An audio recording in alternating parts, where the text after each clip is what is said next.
மாம்சத்தையும் அதன் ஆசை இச்சைகளையும் சிலுவையிலே அறைய வேண்டும்.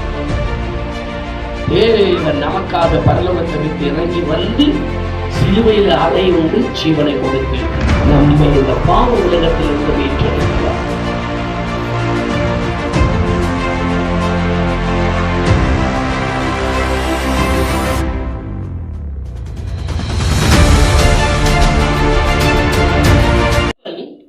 உங்க மத்தியில இன்னைக்கு ஒரு வித்தியாசமான சத்தியத்தை பேச இருக்கிறார். இதை ஆற தீர ராத்திரி 12:30 மணி வரைக்கும் உட்கார்ந்து தேவனுடைய சமூகத்துல ஆயத்தமாக்கிற சத்திய வசனமாகிய தேவ தூது.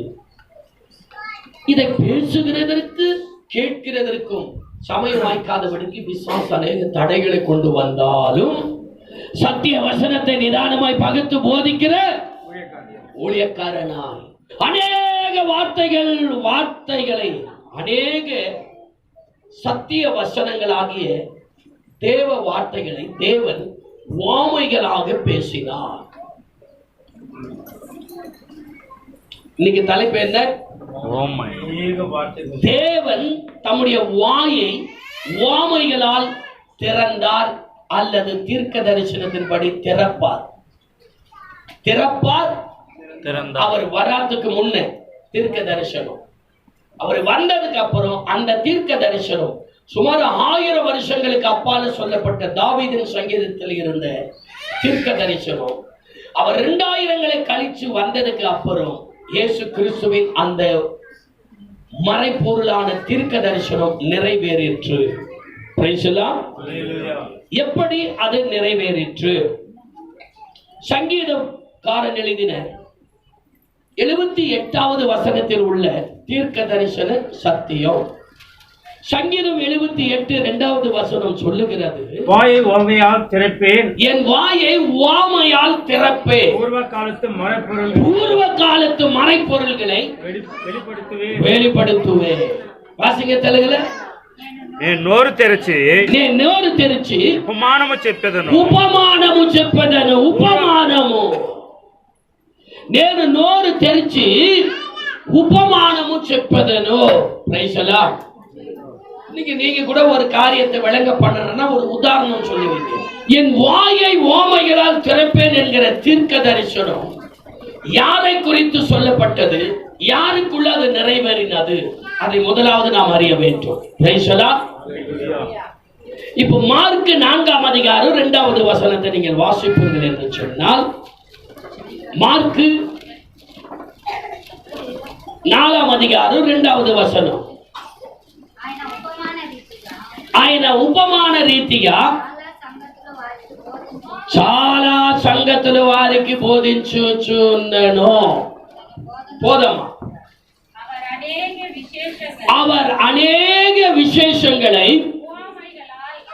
உவமைகளாய் அவர்களுக்கு போதித்தார். நல்ல கவனிங்க, 2 பாட்டி ஒண்ணா உட்கார்ந்து நல்லா போதும் ஒரு சின்ன மேல. ஊரு தெருவு 4 இருந்தா 14 பண்ணிடுவா. அல்லேலூயா. 10 ஆம்பளை ஒண்ணா சேர்ந்தா கூட ஒரு பதற்றமான பிரச்சனை வராது. 3 சிட்டு ஒண்ணா சேர்ந்தா போதும். அல்லேலூயா. ஊரை சுத்தி வளைச்சு கொண்டாந்து முற்றம் சந்தில நிக்க வச்சிருவோம். ஏய் பெரிய தாத்தா மேல பாசம் தொங்குது, யாராமா வாயை தாண்ட குத்தி போடுவான். சரி கவனிங்க. அல்லேலூயா. ஆனால் இயேசுவும் பேசினார். என்னத்தை பேசினார்? அநேக விஷயங்களை. நல்ல கவனிங்க, இதெல்லாம் மகத்துவமான சத்தியங்கள். சத்திய ஆவியானவர் சபைக்கும் பரிசுத்தவான்களுக்கும் வெளிப்படுத்துகிற மூல உபதேசமாகிய போதனைகள். அவர் அநேக விஷயங்களை உவமைகளாக அவர்களுக்கு போதித்தார். நம்ம 4 பேர் ஒண்ணா சேர்ந்தா நாரி போது கதை. ஏன்? நம்முடைய இருதயத்தில் இருக்கிறது வேற, நம்முடைய வாயின் வார்த்தைகள் வேற, நம்முடைய எண்ணங்கள் வேற. ஆனா தேவனுடைய பிள்ளைகளுடைய வாயின் வார்த்தைகள் வேற வாய் இருக்க வேண்டும். வசனம் சொல்லுது, நீங்கள் பேசாத இருந்தீங்கன்னா ரொம்ப உத்தமம். பேசாத இருந்தால் மூடனும் ஞானவான்றேன்னு எண்ணப்படுவான். சரி, பேசுறீங்களா? ரொம்ப சந்தோஷம். நான் அப்ப பேசாத இருந்தால் மூடனும் ஞானவான்று என்னப்படும். பிரபுனாலே ஞானத்துக்குரியவர். அதனால அவரு கரெக்டா தான் வச்சிருக்கிறாங்க. கர்த்தர் அவரை ஆசீர்வதிப்பார். பேசுகிறதற்கு, பேசுகிற வார்த்தைகள் கேட்கிறதற்கு பிரயோஜனமா இருந்தா அதையே பேசுங்க. எதை பேசணுமா? பக்தி விரித்து உண்டாகும்படிக்கு நல்ல வார்த்தைகள் இருந்தால் அதை பேசுங்க. அது கேட்கிறவர்களுக்கும் பிரயோஜனம், பேசுகிறவர்களுக்கும் பிரயோஜனம். அவலட்சணமான, கேவலமான, அலங்கோலமான, தூஷணமான, கெட்ட வார்த்தைகளை பேசாதிருங்கள். இது சத்திய போதனை.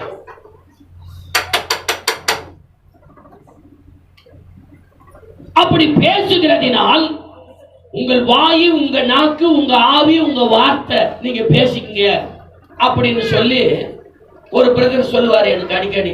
கார் ஓட்டும் போது புதுசுல கொஞ்சம் தடதடான்னு ஓட்டுவார். தெரியாது, நம்மளுக்கு நிதானம் வராது. இவர் என்ன பண்ணுவார், பக்கத்துல உட்காந்து பொறுமை பொறுமை பாஷ பொறுமை அப்படின்னா அங்களுக்கு நம்மளுக்கு சாந்தமாகும். நீ அப்படியே நான் ஓட்டுப்பா, உன் ரோடு, உன் காரு, உன் பெட்ரோல் என்னவாரு. அல்லேலூயா. கூட அக்கா தங்கச்சி வர சேர்ந்துக்கிறது இதுக்கு தாளம். அல்லேலூயா. அதே டைலாக் இப்ப நம்ம உட்காந்து போகும்போதெல்லாம் சொல்லி வர்றது.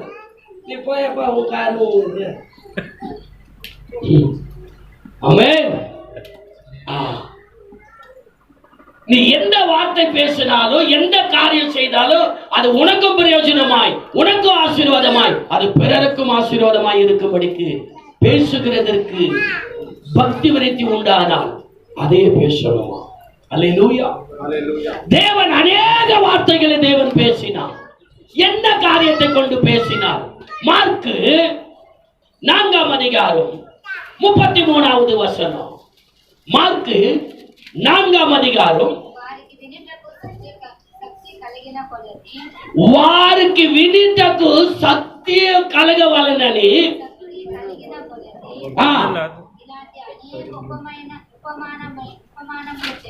ఇలాంటి అనేక ఉపమానములను చెప్పి ఆయన వారికి వాక్యమును బోధించెను. హల్లెలూయా. சத்தமாவர் அல்லேலூயா. அவர்களுக்கு அவர்கள் கேட்டறியவும், அவர்கள் கேட்டறியும் திராணிக்கு தக்கதாக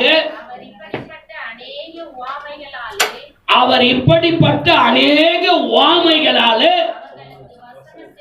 அவர்களுக்கு வசனத்தை போதித்தார். அல்லேலூயா. இன்னைக்கு வீண் வார்த்தைகளை பேசக்கூடாது, கிளவி பேச்சுகளை பேசக்கூடாது. இந்த கிளவிங்களுக்கு பேசி பேசி பல்லு மொத்தம் கொட்டி போனாலும் திரு 5000 ரூபாய் கொடுத்து பல்லு செட் பண்ணி கொண்டாந்து வாயில வச்சா அது இருக்கிற வரைக்கும், அந்த செட் பண்ண பல்லு கீழே ஊந்து உடற வரைக்கும் ஆட்டி நிற்கும். அல்லேலூயா. இந்த உள்ட்ட பருப்பு ஆட்டினா கொஞ்சம் அப்படியே வருது பாரு, அந்த மாதிரி ஜாங்கு. வசனத்தை பேசுங்க, சத்தியத்தை பேசுங்க, பரிசுத்தத்தை பேசுங்க, நல்லவைகளை பேசுங்க. உதாரணங்களை சொன்னாலும் ஆசீர்வாதமான உதாரணங்களை, அனுகூலமான உதாரணங்களை, நன்மை உண்டாக்குற உதாரணங்களை, உவமைகளை பேசணும். இயேசு உவமைகளால் தன் வாயை திறப்பேன் என்கிற தீர்க்க தரிசனத்தின்படி சத்தியம் நிறைந்தவரான பூமிக்கு வந்தார். அவர் ஊழியத்தை ஆரம்பித்த காலங்களில் சத்தியத்தை ஆதாரமாய் உவமைகளாய் போதித்து பேசினார். அதே நேரத்தில் அவர் அநேக உவமையின் வார்த்தைகளை கொண்டு தேவ வசனம். இப்போ இந்த மாதிரி உவமைகளாய் பேசும்போது கூட இருந்த சீஷர்களுக்குள்ள ஒரு கேள்வி வந்துச்சு. என்ன கேள்வி அது? உங்களுக்கு வரல கேள்வி? தேவ பிள்ளையே, இயேசு உவமைகளால தன் வாயை திறந்து பேசினார். எத்தனை உவமைகளை பேசினார் என்று வேதம் முழுக்க அலசி ஆலோசனை பார்த்து தியானித்து பார்த்தா ஏறக்குறைய 40 உவமைகளை பேசி இருக்கிறோம். எத்தனை ஓமைகளாக? 40 சம்பவங்களை ஓமைகளாய் பேசியிருக்கிறார். அதுல ஒரு 10வது சொல்ல முடியுமா யாராவது? என்னென்ன ஓமைகளை பேசினாருன்னு?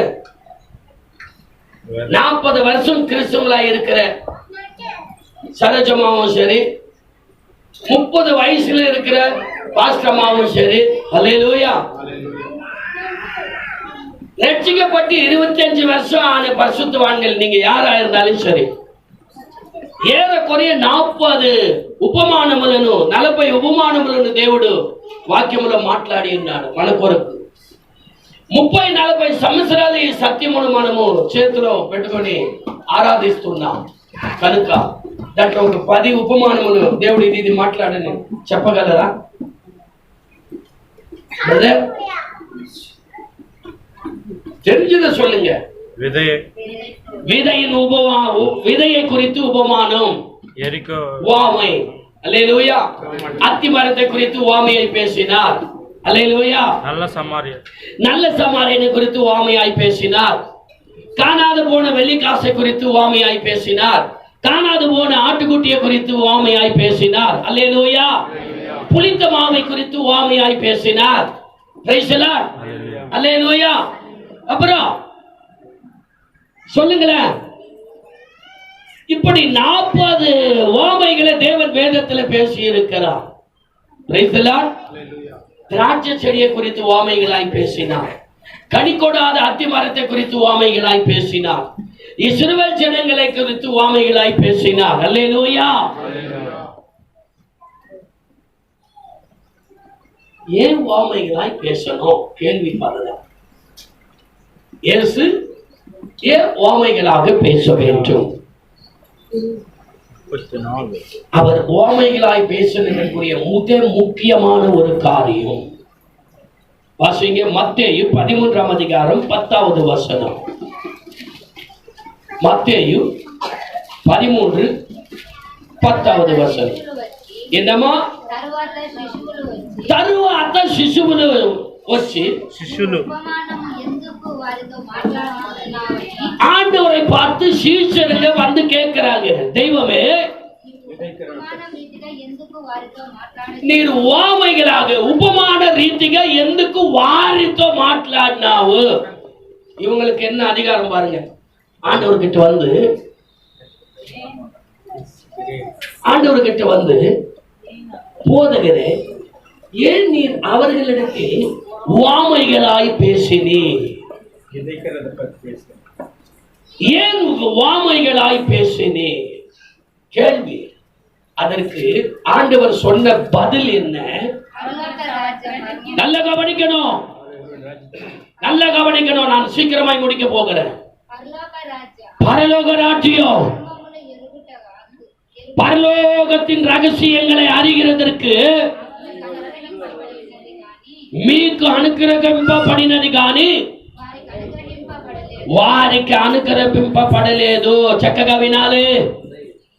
మీరు వారు వచనం எப்படி பிரிக்குது பாருங்க. நியாய தீர்ப்பு. మీరు వారు, మీరంటే ఎవరు, వారంటే ఎవరు? அல்லேலூயா. நீங்கள் பரலோக ராஜ்யத்தின் ரகசியங்களை அறியும்படிக்கு உங்களுக்கு அருளப்பட்டது. நல்ல கவனிக்கணும். பரலோகத்தின் ரகசியங்களை அறிகிறதற்கு உங்களுக்கு அறிவிக்கப்பட்டது. பிரதர், சிஸ்டர், நீங்க இங்க வந்திருக்கிறீங்கன்னா சாதாரணமானவங்க கிடையாது. பரலோக தேவனால் அங்கீகரிக்கப்பட்டவர்கள், ரட்சிப்புக்கு ஒப்பு கொடுத்தவர்கள், மனம் திரும்புதலை ஏற்றுக்கொண்டவர்கள், பாவங்களை விட்டு விட்டவர்கள், பாவங்களை விட்டு பரிசுத்த ஜீவியம் செய்யணும்னு சொல்லி தங்களை ஒப்பு கொடுத்திருக்கிறவர்கள். இவர்களுக்கு மட்டும்தான் ராஜ்யத்தின் சுவிசேஷம் அங்கீகரிக்கப்பட்டிருக்கிறது. புரியுதா? ஹலோ. இப்ப இவ்வளவு சத்தியத்தை கேட்டு இதற்கென்று கர்த்தர் உங்களை வேறு பிரித்து உங்களுக்காக சிலுவையை சுமந்து சிலுவையில ரத்தத்தை சிந்தி உயிரை கொடுத்து அடக்கம் பண்ணப்பட்டு 3 நாள் பாதாளத்திலிருந்து இறங்கி காவல் உள்ளவர்களை விடுதலை ஆக்கி கொண்டு வந்து திரும்ப உயர்த்து உங்களுக்கு அவர் தரிசனம் கொடுத்து பரமேறி போயிருக்கிறார். அவர் திரும்ப வருகிற வரைக்கும் உங்களை பரிசுத்தத்துல பாதுகாக்கிறதுக்காக சபையிலே பரிசுத்த ஆவியானவர் பொழியப்பட்டிருக்கிறார். அல்லேலூயா. சபையில பரிசுத்த ஆவியானவர் பொழியப்பட்டிருக்கிறார். இப்போ ஆவியானவர் சபைக்கு சொல்லுகிறதை யார் கேட்கணும்? காது உள்ளவன் கேட்கணும். அப்ப காது உள்ளவன், காது கொடுக்காதவன், ரெண்டு பேரையும் பிரிக்கிறார். உங்களுக்கு தேவ ஆசீர்வாதங்கள் ஆவியினால் அருளப்படுகிறது, அவர்களுக்கோ மறைக்கப்படுகிறது. யார் அவர்கள்? எதற்காக அவர்களுக்கு மறைக்கப்படுகிறது? வசனம். அவர்கள் எது நிமித்தம் அவர்களுக்கு பரலோக ராஜ்யத்தின் ரகசியங்கள் மறைக்கப்படுகிறது? ஏன்னு சொன்னா அவங்க பரலோகத்துக்கு வரமாட்டாங்கிறது தேவனுடைய திட்டம். ஏன் வரமாட்டாங்க? எதுக்கு வரமாட்டாங்க? அல்லேலூயா. விளக்கம் கொடுக்கிறாரு பாருங்க. வாசிங்க 11வது வசனம். அதுலயே 11 வரைக்கும் படிங்க. பரலோகத்தின் ரகசியங்களை அறியும்படி பரலோக ராஜ்யத்தின் ரகசியங்களை அறியும்படி உங்களுக்கு அருளப்பட்டீங்க. அப்படியே மாத்திட்டீங்கன்னு சொன்னா நானு கண்மூடித்தனமான பண்ற ஊழியக்காரன் அல்ல. அல்லேலூயா. பரலோக ராஜ்யத்தின் ரகசியங்கள் உங்களுக்கு அருளப்பட்டது, அவர்களுக்கோ அருளப்படவில்லை.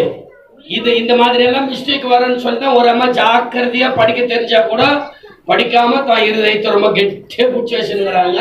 ஒரு நாளைக்கு கர்த்தர் உடைப்பார் அத்தியம். அல்லேலூயா. Praise the Lord. அவன் என்னிடத்தில் வாஞ்சியா இருக்கிறபடியால் என்று ஆண்டவர் சொல்லுகிறார். அதுவே போட்டி போட்டு வாசிக்கணும். அப்பதான் கோடி கணக்குல வந்து மடியில இறங்கும் போனோம். அல்லேலூயா. கர்த்தர் உங்களை ஆசீர்வதிப்பார். பரலோக ராஜ்யத்தின் ரகசியங்கள் உங்களுக்கு அருளப்பட்டது, அவர்களுக்கோ அது அருளப்படவில்லை, மறைக்கப்பட்டது. ஏன் மறைக்கப்பட்டது? உள்ளவன் எவனோ அவனுக்கு கொடுக்கப்படும், பரிபூரணமும் அடைவான். வசனம் சொல்லுது பாருங்க கிளீனா. உன்ன வாடிக்கு எவனுக்கணும்? கழுகின வாடிக்கு ஈயப்படணும், வாடிக்கு சமிருத்தியும் கழுகணும். அல்லேலூயா. உள்ளவன் எவனும் அவனுக்கு கொடுக்கப்படும், இல்லாதவன் இடத்தில் இருந்து அவன் பரிபூர்ணமும் அடைவான், இல்லாதவன் இடத்தில் இருந்து உள்ளதை எடுக்கப்படும். நல்ல கவனிக்கிறீங்களா? நீங்க வேதம் வாசிக்க வாசிக்க வாசிக்கதான் வேதத்தை பருக பருக ஜீவ தண்ணீரை குடிக்க குடிக்கதான் ஜீவன் உண்டாகும். ஜீவன் உண்டானாதான் செழிப்பு உண்டாகும். செழிப்பும் ஜீவனும் இருந்தாதான் கனி கொடுக்க முடியும். கனி கொடுத்தாதான் ஆசீர்வாதமா இருக்க முடியும். அல்லேலூயா. அல்லேலூயா. ஆகவே தொடர்ந்து வாசிங்க. அவர்கள் கண்டும் காணாதவர்களாயும் கேட்டும் கேளாதவர்களாயும் உணர்ந்தும் கொள்ளாதவர்களாய் இருக்கிறபடியால் நான் வாமைகளாய் அவர்களோடு பேசினேன். இப்ப நல்ல கவனிங்க.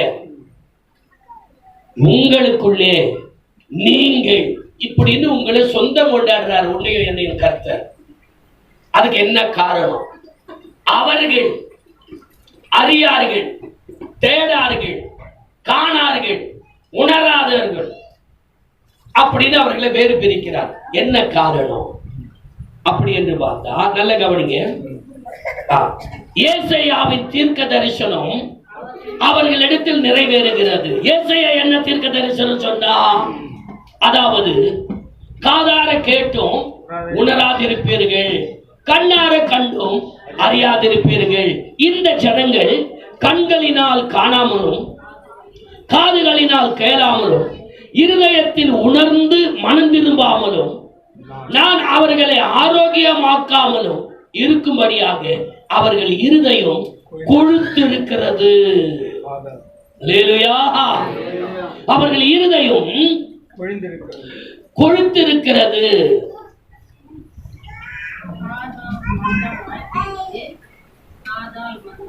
காதால் மந்தமாய் கேட்டு தங்கள் கண்களை மூடிக்கொண்டார்கள் என்பதே.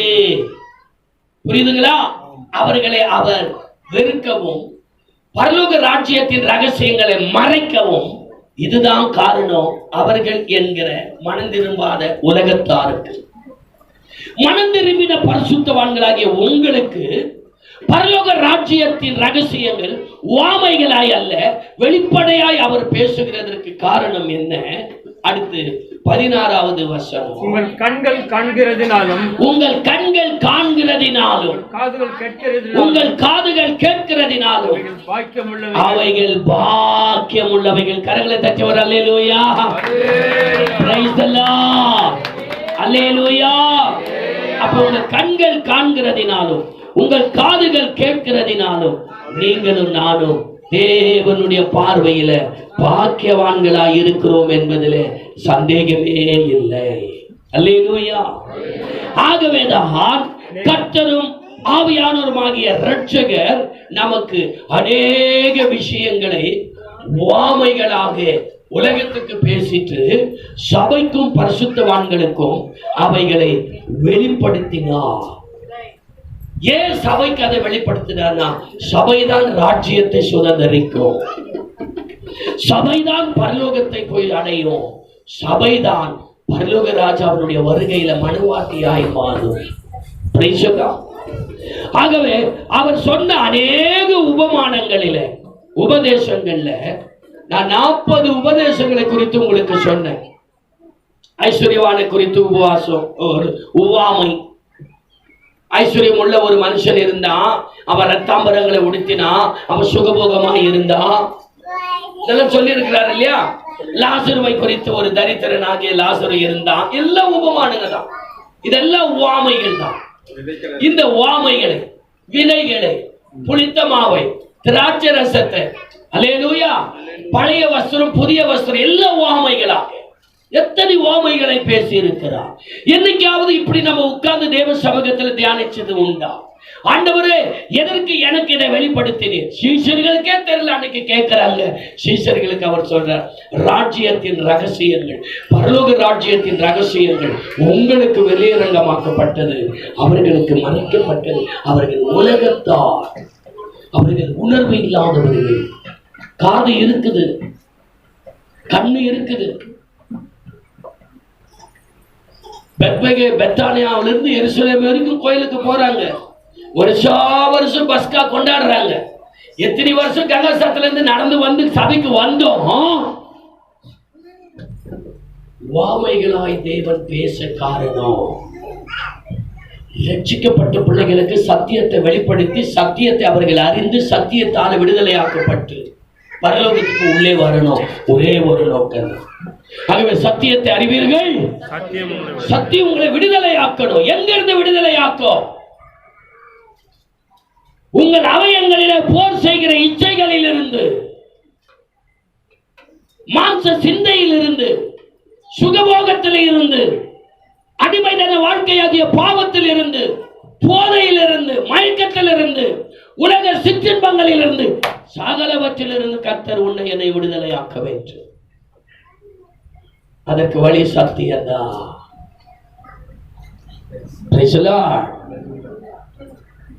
ஆகவேதான் அவர் தன்னுடைய வாக்கை உவமைகளால் ராஜ்யத்தின் சுவிசேஷங்களை ஜனங்களுக்கு விவரித்து சொன்னார். அல்லேலூயா. இப்ப அவர் சொன்ன அநேக உவமைகள்ல அதிபிரதானமான ஒரு உவமை இருக்கிறது. அந்த உவமை என்ன? லூக்கா 18ஆம் அதிகாரம் 1வது வசனம். அவர் ஜெபத்தை குறித்ததான உவமையை இப்படி சொன்னார். அவர் சோர்ந்து போகாமல் எப்பொழுது ஜெபம் பண்ண வேண்டும் என்பதற்கு, எப்பொழுது ஜெபம் பண்ண வேண்டும் என்பதை குறித்து அவர்களுக்கு அவர் ஒரு உவமையை சொன்னார். எங்காசத்துல இருந்து இங்க நடந்து வந்து திரும்பி நடந்து போறதுன்னா சரியான காரியமா? அப்படி இருந்தும் சில காரியங்களுக்காக நீங்க போராடி ஜெபிக்கிறீங்க. ஜெபிச்சுட்டு கொஞ்ச நாள் உங்களுக்கு பொறுமை போயிட்டதுமே என்ன பண்ணிடுறீங்க? முறுமுறுக்க ஆரம்பிச்சிடுறீங்க. இந்த கடவுளுக்கும் கண் தெரியல, இவரு ஆம்பளை புள்ளைய கேட்ட பொம்பளை புள்ளைய கொடுத்தாரு. அல்லேலூயா. எந்த புள்ளைய கொடுத்தாலும் கர்த்தர் கொடுத்தது அல்லவா? Praise the Lord.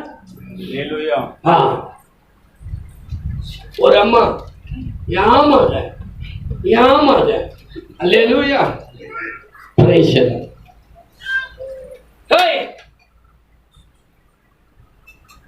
தம்மத்தம் பொண்ணுல அசோக் பையன் இவ்வளவுதான் காலம் முடிச்ச மாதிரி இவ்வளவுதான். அவனை எடுத்துட்டு அவங்க அம்மா கொஞ்சம் என்ன கொடுக்கறது என்ன அழகாட்டுறது என்ன அடேங்க அப்பா. அவங்க அக்கா ஒட்டி இவ்வளவு உயரங்கிறான். அவளுக்கு இப்பவே டிஃபரன்ஸ் வந்துருச்சு. பெரியப்பா இந்த அம்மா என்ன சரியாவே பார்க்க மாட்டேங்குது. பெரியப்பா தம்பியதான் நல்லா பாக்குது. பெரியப்பா பிஞ்சு உள்ளத்திலே எவ்வளவு விதைச்சிருக்கிறீங்க பாருங்க, எவ்வளவு பாதிக்கப்பட்டிருக்குது பாருங்க. அல்லேலூயா. அதான் நான் ஜெபம் பண்ணி நாளைக்கு அவன் சரியானவனா வந்தான். இப்ப காட்டினீங்கிறான் விளையும் பயிர் மொழியிலே தெரியும். அவங்க தாத்த சுபாவத்தை அப்படியே வரம் கேட்டு வாங்கிட்டு வந்துக்கிறான். அல்லேலூயா. எல்லாரும் இந்த கையில அடிக்கிறான், இந்த கையில அடிக்கிறான். ரொம்ப வீழ்ச்சியா கரண்டியா கல்ல என்ன தேவைனாலும் சவறான். இவனை இப்ப அடிச்சு வளர்க்கலன்னா சுஜாதாவை அடிக்கும் போது இதே சபையில பிரசங்கம் பண்ணுவோம். அல்லேலூயா. அந்த நிலைமை வரக்கூடாது. அது எந்த பெற்றோருக்கும் வரக்கூடாது. நான் சுஜாதால உதாரணமா வச்சுதான் சபைக்கு போதிக்கிறேன். இப்ப உங்க பிள்ளைங்க சிரிக்க சிரிக்க நீங்க சிரிக்க சிரிக்க விளையாட விட்டீங்கன்னா பின்னாடி உங்க பிள்ளையும் ஆடும், நீங்களும் அழுவீங்க. இப்போ உங்க பிள்ளைங்களை நீங்க அழ வச்சு அடிச்சு வளங்க, பின்னாடி நீங்க சிரிப்பீங்க. கர்த்தருக்கு மகிமை உண்டாகட்டும். அல்லேலூயா. அதுக்காக இப்ப அடிச்சு விடாதீங்க. கர்த்தர் மகிமைப்படுவாராக. தேவனுக்கு மகிமை உண்டாகட்டும். Price the Lord. கர்த்தர் எது கொடுத்தாலும் எது கொடுக்கலனாலும் கர்த்தர் மேல மன ரம்மியமா இருந்து சந்தோஷமா இருந்து தேவனை மகிமைப்படுத்தணும். ஜெபத்தை குறித்து ஒரு உவமையை ஆண்டவர் பேசுகிறார். உவமைகள்ல பிரதானமான உவமை சோர்ந்து போகாமல் எப்பொழுது ஜெபம் பண்ண வேண்டும் என்பதை குறித்ததான ஒரு பிரதானமான உவமையை பேசினார். என்ன அந்த உவமை? வாசிங்க. ஒரு பட்டணத்திலே ஒரு நியாயாதிபதி இருந்தான். அவன் தேவனுக்கு பயப்படாதவன், மனுஷரை மதியாதவன். அந்த பட்டணத்திலே ஒரு விதவையும் இருந்தாள்.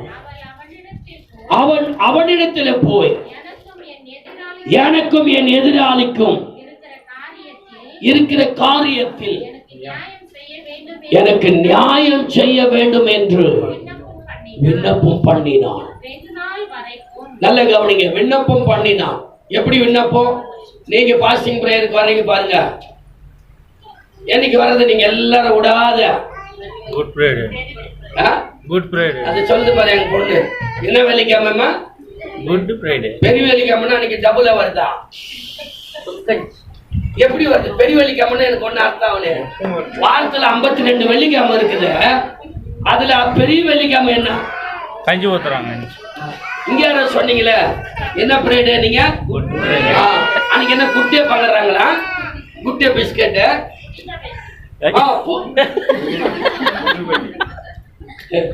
எவ்வளவு மாயமாலமா ஜனங்களை வஞ்சித்து பிசாசு வச்சிருக்கிறான் பாருங்க. அவர் உண்டாக்கின ஒவ்வொரு நாளும் நல்ல நாளும் பரிசுத்த நாளுமா இருக்கிறார். அவர் செய்கிற காரியங்கள் அது கர்த்தரும் சரி, கர்த்தருடைய பிள்ளைகளாகிய நீதிமான்களும் சரி. நீதிமான் செய்வதெல்லாம், நீதிமான் செவ்வாய்க்கிழமை செஞ்சா வாய்க்காது, நீதிமான் அமாவாசையில செஞ்சா வாய்க்காது, நீதிமான் வெள்ளிக்கிழமை தொட்டு எடுத்தா செலவு நோட்டே மாறாது. இப்படியெல்லாம் புது பைபிள் இருக்குதா ஜோதியம்மா? கர்த்தர் உங்களை ஆசீர்வதிப்பார். மனதில் சரியான ரட்சிப்புக்குள்ள நடங்க. பரலோகம் நம்மை வரவேற்க காத்துக் கொண்டிருக்கிறது. கர்த்தர் உங்களை ஆசீர்வதிப்பார். Price the Lord. பிரியமானவர்களே, ஒவ்வொரு வெள்ளிக்கிழமையும் இங்க ஜெபம் நடக்குது. வாங்கல, கண்ணீரோடு ஜெபிக்கலாம். போன வாரத்துல தேசத்துக்காக கண்ணீர் விட்டு 30 ஜெப குறிப்பை ஜெபிச்சோம். ஜெபிச்சு ஜனங்க அவ்வளவு சந்தோஷம். அல்லேலூயா. அதை ஜெபிச்சுட்டு இருக்கும் போதே ஆண்டவர் திராட்சை பழத்தை கொடுத்து அனுப்பிச்சார். திராட்சை பழத்தை நான் வாங்கி போனவங்க எல்லாம் கையை தூக்கி வரலையா சொல்லுங்க. எத்தனை கை உயர்ல பாருங்க. என்ன யாரங்க வெளியே? சரி, கவனிக்க. பிரியமான தேவனுடைய பிள்ளைகளே, ஜெபத்தை குறித்து உவமையை தெய்வம் பேசும்போது அந்த ஒரு பட்டணத்துல ஒரு ஒரு ஒரு விதவை இருந்தார். அதே பட்டணத்துல மனுஷரை மதியாதவனும் தேவனுக்கு பயப்படாதவனும் ஆகிய அல்லேலூயா.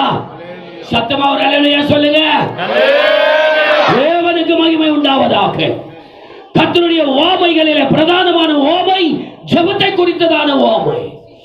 அவள் இடைவிடாதபடிக்கு போய் அவனிடத்தில் நியாயம் கிடைக்காது என்று அறிந்தும் அவன் நியாயம் செய்கிற வரைக்கும் அவனை தொந்தரவு பண்ணி கொண்டே இருந்தான்.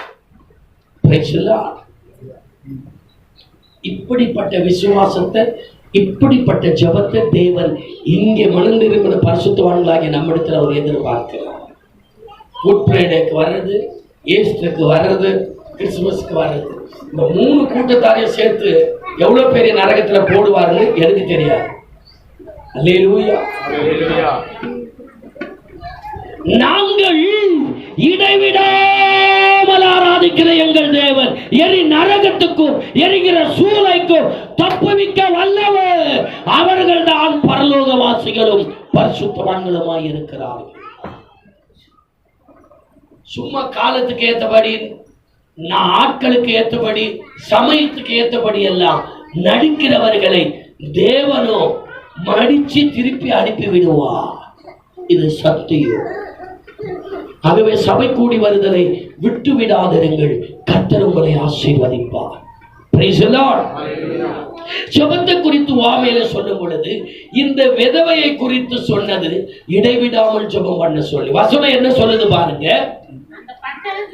போதமா வசனம் என்ன சொல்லு? கல்பொருளுக்கு வாங்க. 1 பேதுரு 4ஆம் அதிகாரம் 5வது வசனத்துல சொல்லப்பட்டிருக்கிறது. 1 பேதுரு 4:5 சாரி 1 பேதுரு 4:7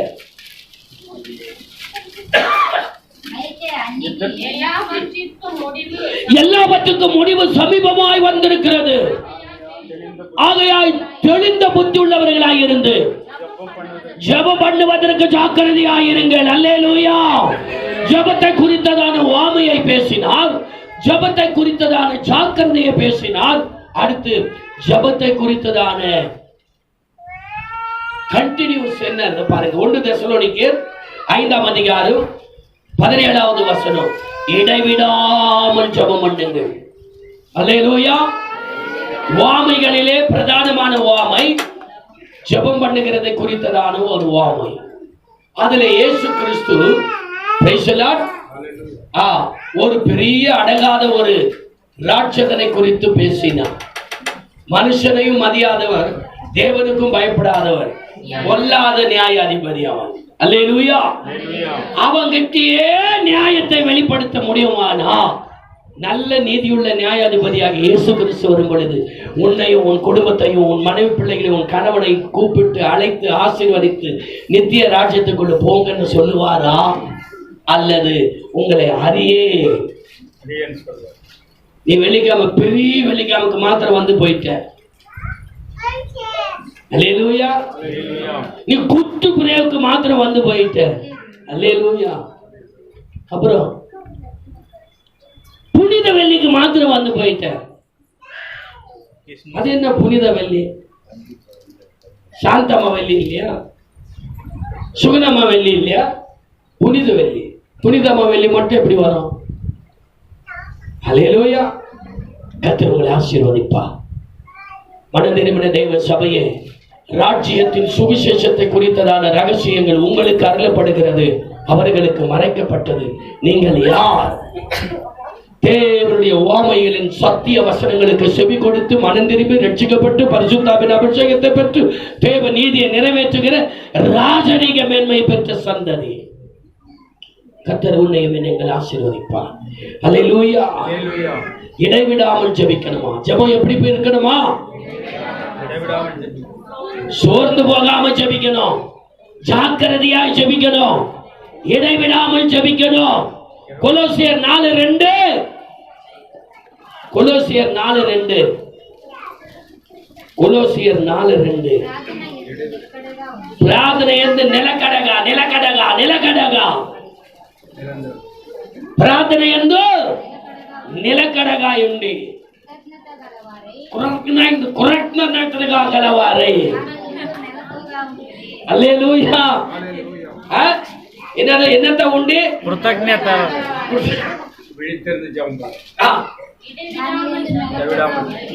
இடைவிடாமல் ஜெபம் பண்ணுங்கள், ஸ்தோத்திரத்துடனே கூட ஜெபத்திலே விழித்திருந்து. ஜெபத்தை குறித்து எத்தனை மாடல் சொல்லி இருக்குது பாருங்க.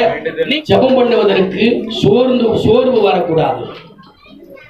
ஜெபம் பண்ணுவதற்கு ஜாக்கிரதையாக இருக்கணும். ஜெபம் பண்ணுகிறதுல விழித்திருக்கணும். ஜெபம் பண்ணுகிறதுல இடைவிடாமல் பண்ணணும். அல்லேலூயா. 2 பேர் ஜெபம் பண்ணிட்டு போறாங்க. இந்த உவமையை பாருங்க. ஜெபத்திலேயே இது இன்னொரு உவமை.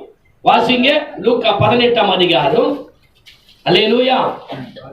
9 வாசிங்களேன். தாம நீதிமன்றமணி பைபிள்ல வசந்த வெஸ்ட், செல்லுல வசந்த வெஸ்ட், பைபிள்ல வசந்த பார்க்கணும். அல்லேலூயா. తాము నీతిమంతులమని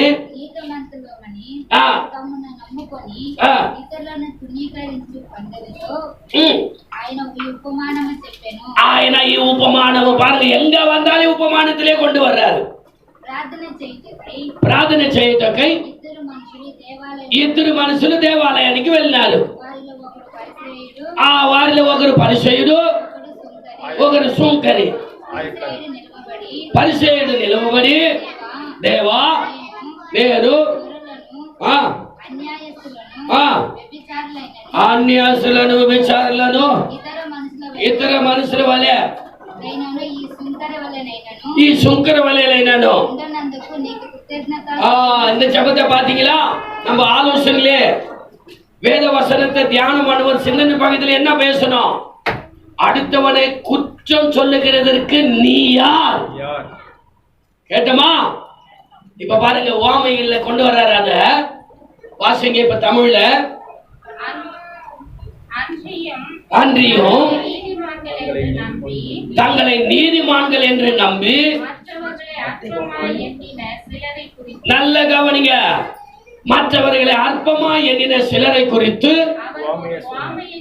அவர் ஒரு உவமையை சொன்னார். 2 பேர் ஜெபம் பண்ணும்படி தேவாலயத்திற்கு போனாங்களாம். ஒருவன் பரிசேயன், மற்றவன் ஆயக்காரன். பைபிள்ல எத்தனை பேர் இருக்கிறாங்க தெரியுமா? இந்த மாதிரி ஒரு ஜாதி உள்ளவங்க. பரிசேயர், சதுசேயர், ஆயக்காரர், வேத பாரகர், அல்லேலூயா, ஸ்தோபிக்கர், அல்லேலூயா. எத்தனை பேரை கொண்டு வரலாம்? வேத சாஸ்திரிகள், வேதாங்கிகள், ஞானிகள், அல்லேலூயா. சரி, இதுல 2 பேரும் போய் ஆலயத்தாண்ட நின்று பரிசேயன் இப்ப சொல்றான், தேவனே நான் பரிகாரர், அநியாயக்காரர், விபச்சாரக்காரர் ஆகிய மற்ற மனுஷர்களை போல அப்படின்னு சொல்லிட்டு கைய பக்கத்தில் நிக்கிறவனை பார்த்து காட்டுற. இந்த ஆயக்காரனை போலவும் இராததால் உம்மை ஸ்தோத்தரிக்கிறேன். எப்படி இந்த ஜெபம்? இப்ப பரிசேயன் ஜெபத்தை வாங்க வச்சு இங்க பக்கத்துல இப்ப நம்மளுக்குள்ள இருக்கிற ஜெபங்களை பார்க்கலாம். நமக்கு இல்ல, நமக்கு ஒரு ஆளை பிடிக்கல, அவ மூஞ்சா பாரு, அவ வேலை போடி வைப்பாரு. ஆட்டுக்கு வந்துருச்சு. அல்லேலூயா. ஜபத்துக்கு போறீங்களா? என்ன ஜபம் நடக்குதாங்க?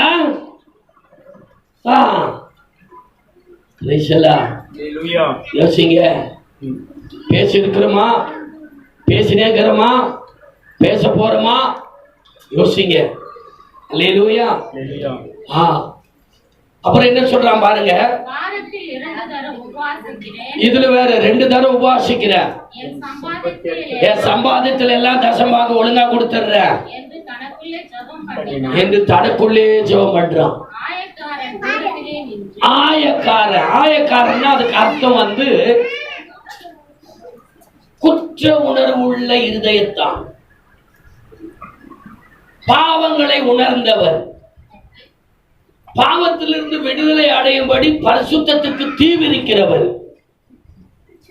அறியாமல் செய்தவைகளை குறித்து மனஸ்தாபப்படுகிறவர்,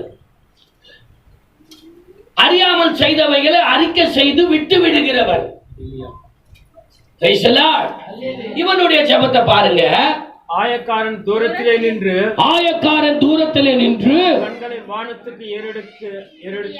கண்களை வானத்துக்கு ஏறெடுக்க கூட துணியாமல் தன் மார்பில் அடித்துக்கொண்டு தேவனே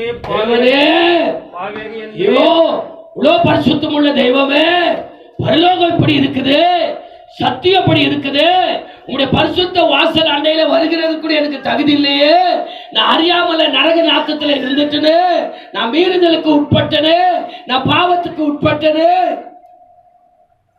என்னை ஆற்றுகிறவர்களோ தேற்றுகிறவர்களோ இல்லையே, ஆகவே பாவியாகிய என்னை கிருபையாயிரும் என்று என்றான். அவன் அல்ல, இவனே நீதிமானாக்கப்பட்டான். இப்ப பைபிள் என்ன சொல்றது? ஜபிக்கிறவர்களுடைய ஓமையில அவன் அல்ல, அவர்கள் அல்ல, இவர்களே, இவனே. நீயும் நான் ஆண்டவருடைய லிஸ்ட்ல அவர்கள் அவன்ல வர்றமா, இவர்கள் இவன்ல வர்றமா? கொஞ்சம் சிந்திச்சா நமக்கு நியாய தீர்ப்பு நிம்மதியாயிருக்கும், ஆசீர்வாதமாயிருக்கும், சந்தேகம் இல்லை. ஆகவே வாமையை குறித்து கர்த்தர் பேசுகிறதற்கு காரணம், இரு கூட்டத்தாரை பிரிக்கிறார். ஒரு கூட்டம் ஜெபத்திற்கு செவி கொடுக்கிறவர்கள், சோர்ந்து போகாமல் ஜெபிக்கிறவர்கள், இடைவிடாமல் ஜெபிக்கிறவர்கள், ஜாக்கிரதையாய் ஜெபிக்கிறவர்கள், விழித்திருந்து ஜெபிக்கிறவர்கள். இன்னும் ஒரு மனுஷனை சொல்லி நான் முடிக்கிறேன். யாக்கோபு 5ஆம் அதிகாரம் 17வது 18வது வசனத்தை வாசிப்பீர்கள் என்று சொன்னா, நீங்க ஒரு கால் கேட்கலாம், உனக்கு ஆடுக்குதா, மாடுக்குதா, மனைவிக்குதா, புள்ளக்குதா, எங்களுக்கு எத்தனை ஆடு மாடு, எத்தனை மனைவி பிள்ளைங்க, எத்தனை குடும்பங்க, அல்லேலூயா, உனக்கு வேலை வெட்டி இல்லையா அப்படின்னு நீங்க என்ன பார்த்து வேணா கேள்வி கேட்கலாம். அல்லேலூயா. இதற்கு பதில் என்ன சொல்லு பாருங்க. எலியா என்பவன் நம்மை போல பாடு உள்ள மனுஷனாய் இருந்தும் மழை பெய்யாதபடிக்கு கருத்தாய் ஜெபம் பண்ணினான். அல்லேலூயா. ஜெபம் எப்படி இருக்கணுமா? கருத்தாய் இருக்கணுமா?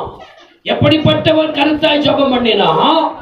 நம்மை போல பாடுள்ளவர், நம்மை போல பாடுள்ளவர். உன் பாடுகள் குறைய வேண்டுமானால், உன் பாரம் இறக்கி வைக்கப்பட வேண்டுமானால், நீ மனுஷனிடத்துல புலம்பாத, நீ மற்றவர்களிடத்துல அங்கலாய்க்காத, நீ தேவ சமூகத்தை தேடி மண்டியிட்டு அவருடைய பாதத்துல கருத்தாய் ஜெபிக்க ஆரம்பி.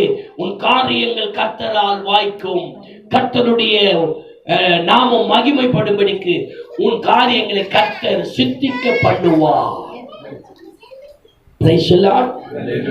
ஆகவே வாமையை குறித்த ஜெபத்துல, ஜெபத்தை குறித்த வாமையில தெய்வம் உனக்கு இன்னைக்கு ஜாக்கிரதையாய் பேசி இருக்கிறார். ஜெபம் பண்ணுவதற்கு ஜாக்கிரதையாய் இருக்க வேண்டும், இடைவிடாமல் ஜெபிக்க வேண்டும், விழித்திருந்து ஜெபிக்க வேண்டும், கருத்தாய் ஜெபிக்க வேண்டும். எல்லாவற்றுக்கும் மேலாக கடைசியாக யூதா யூதா 20வது வசனம் 21வது வசனம் வெளிப்படுத்தின விசேஷத்துக்கு முன்னதாக இருக்கும் ஒரே அதிகாரம் தான்.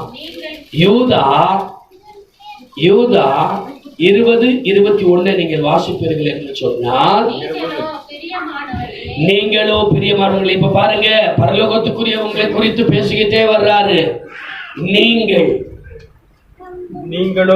நீங்களோ பிரியமானவர்களே, உங்க மகா பரிசுத்தமான, பாத்தீங்களா? நீங்களே உங்களை குறித்து பரலோகம் எப்படி பாராட்டுது பாருங்க. தேவன் எப்படி உங்களை மேன்மை பாராட்டுறாரு பாருங்க. என்ன ஒரு சர்டிபிகேட் கொடுக்கிறாரு பாருங்க. பரிசுத்தவான்களாகிய சபைக்கு ஆவியானவர் கொடுக்கிற தூதர் காதுள்ளவன். நீங்களே பிரியமானவர்களே, உங்கள் மகா பரிசுத்தமான விசுவாசத்தின் மேல் உங்களை உறுதிப்படுத்திக் கொண்டு பரிசுத்த ஆவிக்குள் ஜெபம் பண்ணி தேவனுடைய அன்பிலே உங்களை காத்துக்கொண்டு நித்திய ஜீவனுக்கு ஏதுவாக நம்முடைய கர்த்தராகிய இயேசு கிறிஸ்துவினுடைய இரக்கத்தை பெற காத்திருங்கள். கர்த்தர் உங்களை ஆசீர்வதிப்பார். முழங்கால் படியுங்கள். உண்மையாய் நேசிக்கிற நல்ல ஆண்டவர், அருமையான சத்திய மகத்துவங்களை கொண்டு நீர் யாரை அழைத்தீரோ அவர்களை தெரிந்து கொண்டு, யாரை தெரிந்து கொண்டீரோ அவர்களை முன்குறித்து, யாரை முன்குறித்தீரோ அவர்களை மீண்டும் எடுத்துக்கொண்டு நித்திய ராஜ்யமாகிய சத்திய தேவனுடைய சமாதான சபைக்குள்ள பிரவேசிக்கும்படிக்கு உத்தம உவமைகளை கொண்டு எங்களோடு பேசினதற்காக நன்றி செலுத்துகிறோம். ராஜ்யத்தின் சுவிசேஷம், பரலோக ராஜ்யத்தின் ரகசியங்கள் அவர்களுக்கு மறைக்கப்பட்டது, உங்களுக்கு அது வெளிரங்கமாக்கப்பட்டது என்று சொன்னீர்கள். நீங்கள் உங்களுடையவர்கள் அல்ல, நீங்கள் என்னுடையவர்களாய் இருக்கும் உங்களை மற்ற ஜனத்திலிருந்து பிரித்தெடுத்தேன் என்றவரை உங்களுடைய கரத்தலைகளை தாழ்த்தி ஒப்புக் கொடுத்து ஜெபிக்கிறோம். இந்த சத்தியத்தை கேட்ட ஒவ்வொரு பிள்ளைகளையும் ஆசீர்வதித்து, ஜெபத்திலே ஜாக்கிரதை உள்ளவர்களும், ஜெபிக்க திராணி உள்ளவர்களும், கருத்தாய் ஜெபிக்கிறவர்களும், இடைவிடாமல் ஜெபிக்கிறவர்களும், விழித்திருந்து ஜெபிக்கிறவர்களும் மகா பரிசுத்தமான விசுவாசத்தின் மேல் உறுதிப்படுத்திக் கொண்டு எல்லாவற்றை குறித்து ஸ்தோத்திரத்தினாலும் ஜெபத்தினாலும் கூடிய வேண்டுதலினாலே தேவனாகிய கர்த்தராகிய உமக்கு தெரியப்படுத்தவும் உம்முடைய வருகை பரியந்தவும் ஆண்டவரே சோர்ந்து போகாமல் ஜெபிக்கவும் ஒரு விதவையை கொண்டு எங்களுக்கு உவமைகளாய் பேசின சத்தியங்களுக்காக கோடி கோடி ஸ்தோத்திரங்களை இதற்கேற்ற விசுவாசிகளால் ஒவ்வொரு ஆத்துமாக்களையும் பெரியோரு சிறியரு உங்களுடைய காரியத்தில் ஒப்புக்கொடுத்து இவர்கள் கேட்கும் போது விசுவாசத்தோடு கேட்டு ராஜ்யத்தின் ரகசியங்களை அறிந்து கொள்ளும்படி கிருபை அளிப்பீராக. விசுவாசம் இல்லாத அவர்களுக்குரிய நியாய தீர்ப்பு இவர்களுக்குள்ளே வராதபடி இவர்கள் கேட்ட சத்தியமே இவர்களை நியாய தீர்ப்பில் பாதுகாக்கும்படிக்கு இதை பேசினவர்களும் இதை கேட்டவர்களுமாகி எங்களை உமக்கு முன்பதாக குற்றமற்றவர்களாய் காணப்படும்படிக்கு அவனல்ல இவனே என்று சொல்லத்தக்கதான ஆயக்காரனை போல எங்களை மாற்றிக்கொள்ளும்படிக்கு இயேசுவின் நாமத்தில் ஒப்பு கொடுத்து ஜெபிக்கிறோம். ஜீவன் உள்ள நல்ல பிதாவே, என் ஆத்துமாவே முழு உள்ளவே பரிசுத்த நாமத்தை ஸ்தோத்திரி. என் ஆத்துமாவே கர்த்தரை ஸ்தோத்திரி. கர்த்தர் செய்த சகல